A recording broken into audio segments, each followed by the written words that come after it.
আসসালামু আলাইকুম সবাইকে। ব্যাংক প্রতিদিন ইউটিউব চ্যানেল থেকে সবাইকে স্বাগত জানাচ্ছি আরও একবার। দেশ এবং দেশের বাইরে থেকে যারা প্রতিনিয়ত আমাদেরকে দেখছেন এবং শুনছেন সবাইকে অসংখ্য ধন্যবাদ জানাচ্ছি। আজকে আপনাদেরকে খুব গুরুত্বপূর্ণ একটি বিষয় আলোচনা করব। সেই বিষয়টি জানার জন্য অবশ্যই প্যানেলটির সাথে থাকতে হবে।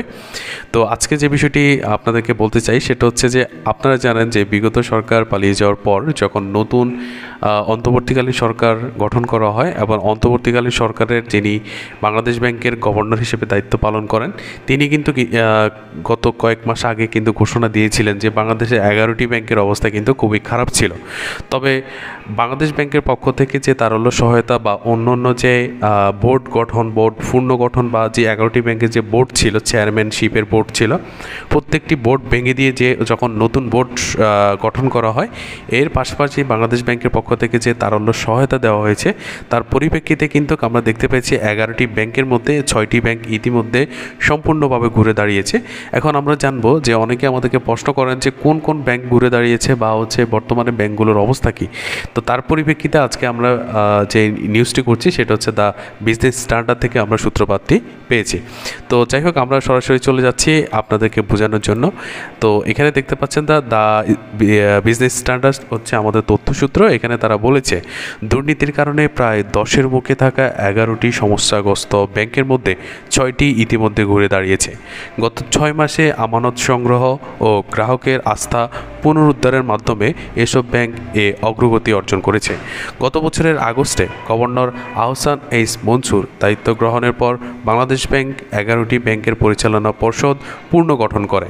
এরপর কেন্দ্রীয় ব্যাংক এটির তারল্য সহায়তা কর্মসূচির আওতায় 30,000 কোটি টাকা নতুন অর্থ সরবরাহ করে এই পুনরুদ্ধারের প্রক্রিয়া শুরু করে।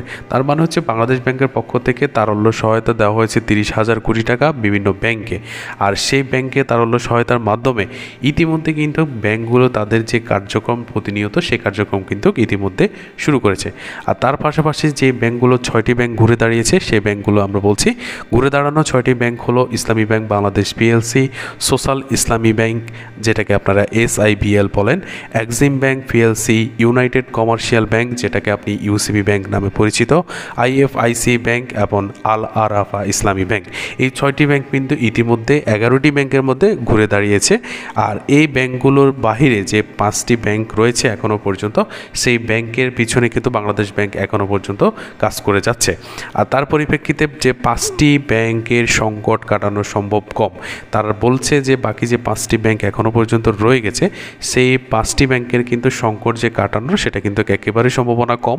কিন্তু সেই ক্ষেত্রে তারা কি ভাবছেন সেই ব্যাংকগুলোকে নিয়ে, এদিকে বাকি 5টি ব্যাংক এখনও আমানতকারীদের আস্থা অর্জনে ব্যর্থ হচ্ছে এবং আমানত উত্তোলনের চাপ সামলাতে হিমশিম খাচ্ছে। তবে ব্যাংকগুলোকে নিয়ে তারা যে পরিকল্পনা করছে, বাংলাদেশ ব্যাংক মুদ্রাস্ফীতি নিয়ন্ত্রণের লক্ষ্যে নতুন টাকা চাপানো বন্ধ করায় কেন্দ্রীয় ব্যাংক বিশেষ করে তারল্য সহায়তা কার্যক্রম এই মুহূর্তে বন্ধ রেখেছে।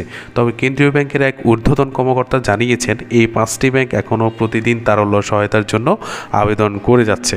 আর এই সমস্যাগ্রস্ত ব্যাংকগুলোর জন্য ব্যাংক রেজুলেশন আইন চালু করা হয়েছে। এমন পরিস্থিতিতে বাংলাদেশ ব্যাংক একীভূতকরণ এবং অধিগ্রহণ সহজ করতে আগামী জুলাইয়ের মধ্যে ব্যাংক রেজুলেশন আইন চূড়ান্ত করার কাজ এগিয়ে নিচ্ছে। তার মানে বোঝা যাচ্ছে যে বাকি 5টি ব্যাংকের যে অবস্থা সেই অবস্থা তারা কিন্তু চাচ্ছে প্রত্যেকটা ব্যাংকে ভালো ব্যাংকের সাথে মার্জ করার জন্য বা একীভূত করার জন্য যে প্রক্রিয়াটি সেটা কিন্তু তারা সামনে এগিয়ে নেওয়ার জন্য চেষ্টা চালিয়ে যাচ্ছে। তো যারা অনেকে ভেবে নিচ্ছেন যে ব্যাংকগুলো বন্ধ হয়ে যাবে কিনা বা ব্যাংকগুলো দেউলিয়া হয়ে যাবে কিনা, তাদের ক্ষেত্রে আরেকটি বিষয় আমরা বলি সেটা হচ্ছে যে ব্যাংক কখনো দেউলিয়া হবে না। সেটা আমরা শুরু থেকে বলছি, এখনও বলছি, ব্যাংক কখনো দেউলিয়া হতে দিবে না। আর ব্যাংক যেহেতু দেউলিয়া হতে দিবে না সেই ক্ষেত্রে ব্যাংকগুলোকে মার্জ করা হবে।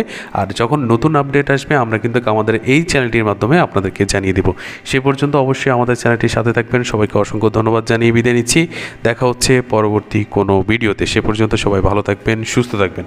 আসসালামু আলাইকুম ওয়া রাহমাতুল্লাহ।